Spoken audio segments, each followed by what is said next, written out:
Assalamualaikum warahmatullahi wabarakatuh. Apa kabar kalian semua? Semoga sehat selalu dan dimudahkan segala urusannya.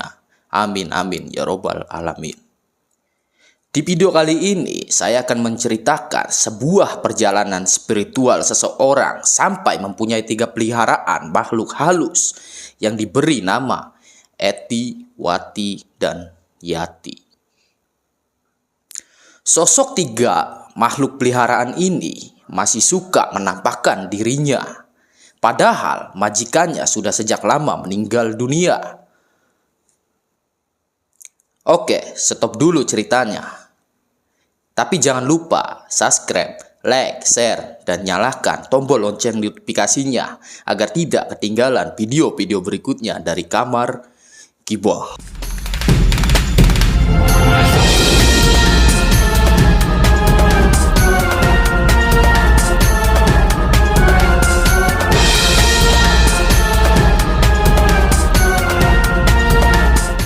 Di tahun 1987 ada sebuah kisah anak muda, kita sebut saja namanya Qodir.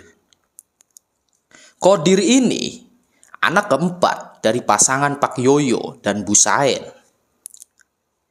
Keseharian Qodir ini di siang hari mengembala kerbau dengan temannya di sebuah ladang kosong pinggiran sungai. Di sore harinya Qodir ini belajar mengaji di sebuah musola kecil yang tidak jauh dari rumahnya. Dari beberapa teman-temannya yang ikut mengaji, Qodir ini bisa dibilang anak yang lumayan bandel dan bodoh, bahkan sering dimarahin guru ngajinya. Karena Qodir sering terlambat datang dan sulit menghafal beberapa surat.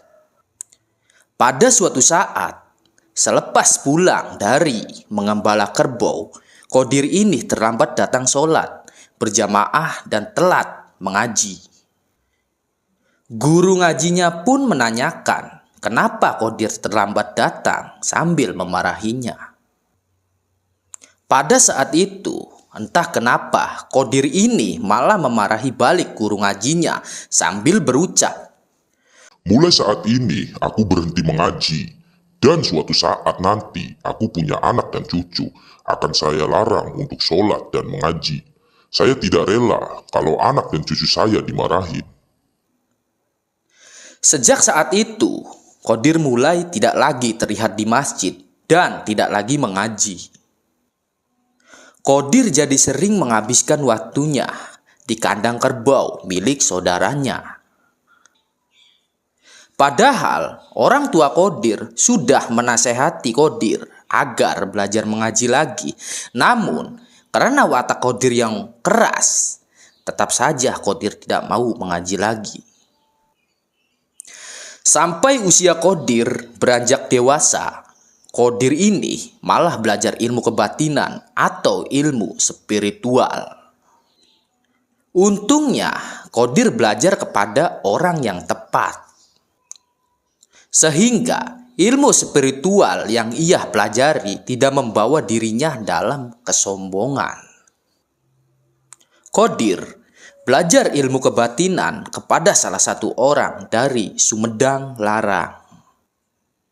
Panggil saja orang Sumedang Larang ini Pak Kumis. Pak Kumis ini adalah orang yang dituahkan di tempat tinggalnya. Sekaligus beliau ini adalah kuncen dari sebuah petilisan Prabu Siliwangi. Pada saat itu, saat Pak Kumis sedang menyapu halaman petilasan, datanglah Qodir dengan raut wajah yang kelelahan.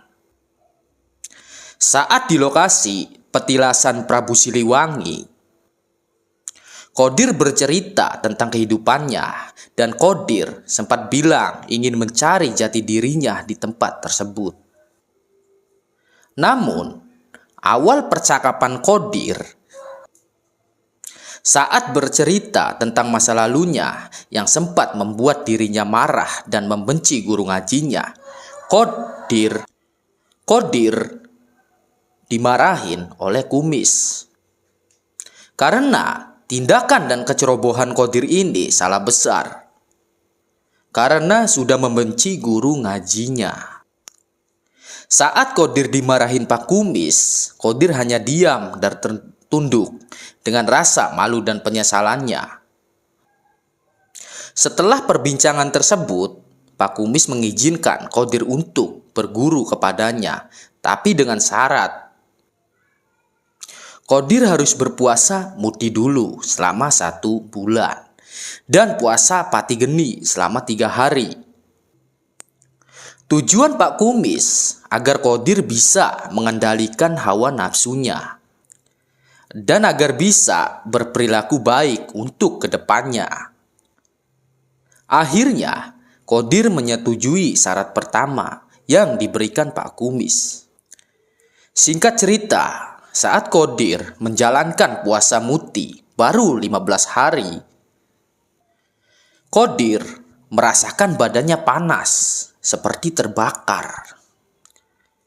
Dan Qadir merasa ada yang mengawasinya di setiap malam. Padahal Qadir hanya sendiri di tempat petilasan Prabu Siliwangi tersebut. Dan Pak Kumis datang ke lokasi tersebut hanya 1 hari sekali saat Qadir waktunya berbuka.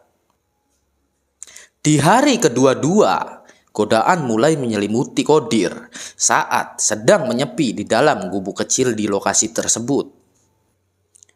Godaan yang terus mengganggu Qadir adalah Qadir melihat dirinya dililit ular yang ukurannya besar dengan mahkota di kepalanya.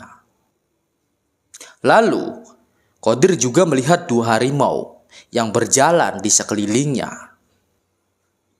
Bahkan, Qadir digoda oleh sosok-sosok jin penunggu lokasi tersebut dengan berbagai wujud rupa yang menyeramkan. Tetapi, Qadir mampu melalui godaan-godaan tersebut dan 1 bulan berhasil Qadir lalui.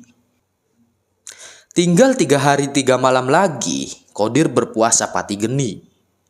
Di malam pertama, Qadir menjalankan puasa pati geni.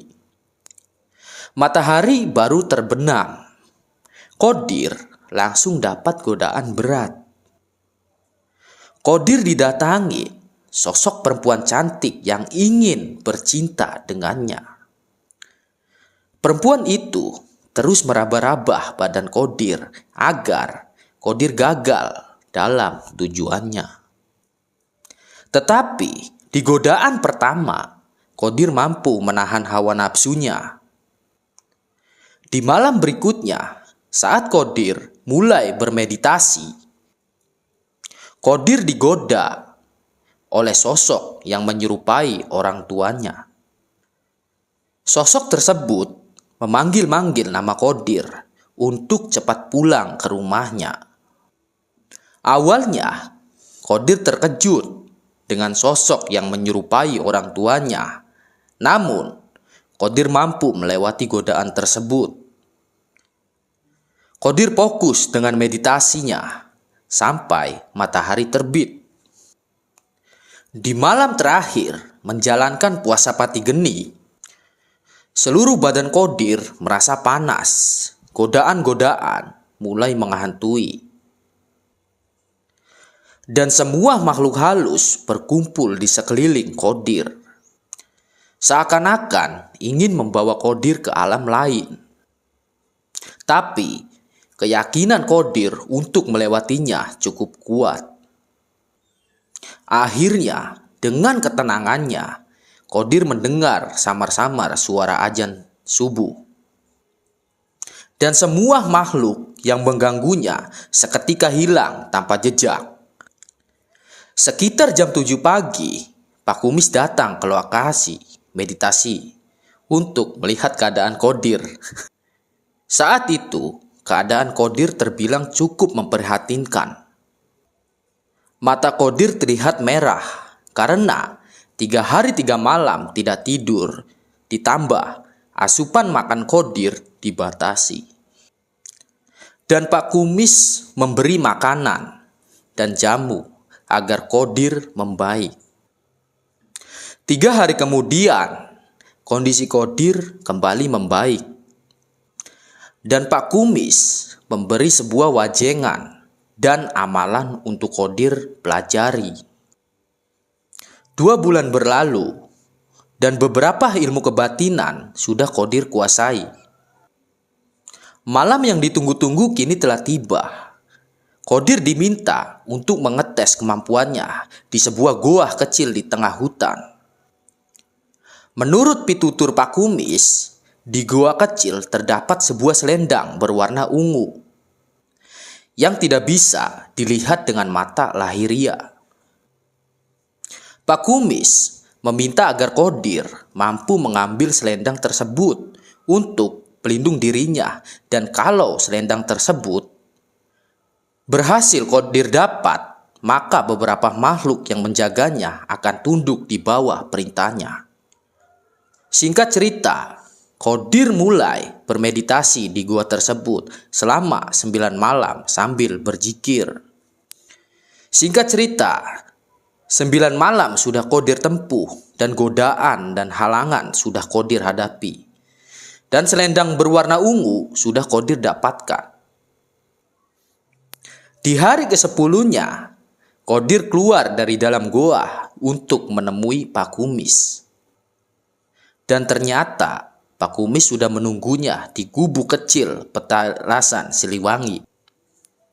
Pak Kumis berpesan kepada Qadir agar kemampuannya digunakan untuk kebaikan. Ajaran yang Pak Kumis timpah agar selalu diasah. Dan selendang ungu yang Qadir dapat agar dirawat dengan baik.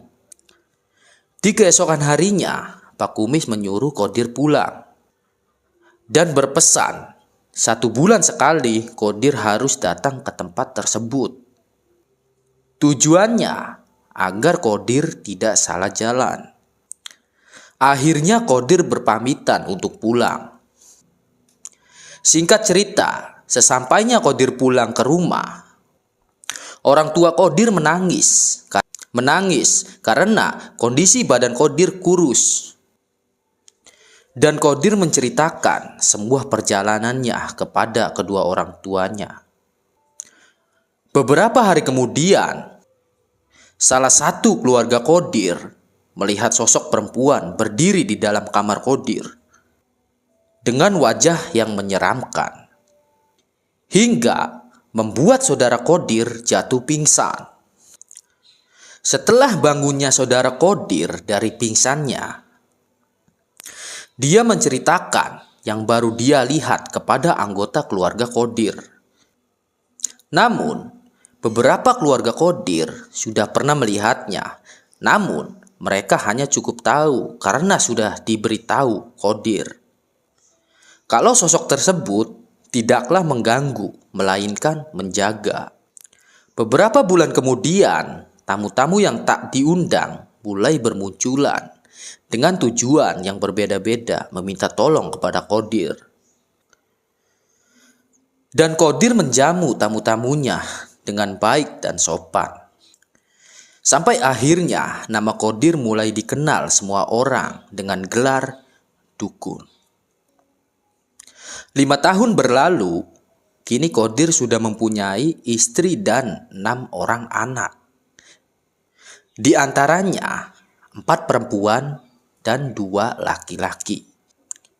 Dan sosok perempuan yang sering melihat di rumahnya kini sudah tidak asing lagi bagi keluarga Qadir. Namun, bagi orang yang belum mengetahuinya mungkin menjadi takut. Sosok perempuan dengan wajah yang menyeramkan itu adalah penunggu selendang ungu yang sudah Qadir taklukkan. Dan sebenarnya sosok perempuan itu ada 3 sosok dengan wajah yang berbeda-beda. 3 sosok perempuan itu biasa Qadir panggil dengan nama Eti, Wati, dan Yati. Menurut Qadir, dari 3 sosok tersebut, yang paling dominan adalah Eti. Karena menurut Qadir, sosok Eti ini bisa dibilang sosok hantu perempuan yang paling ganjen dari dua sosok lainnya.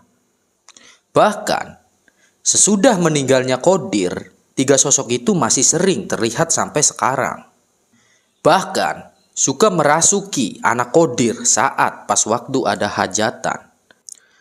Mungkin tiga sosok perempuan ini sudah tidak asing lagi bagi warga sekitar. Karena seringnya menampakkan diri dan merasuki seseorang pas waktu ada hajatan di sekitar bekas rumah almarhum Qadir.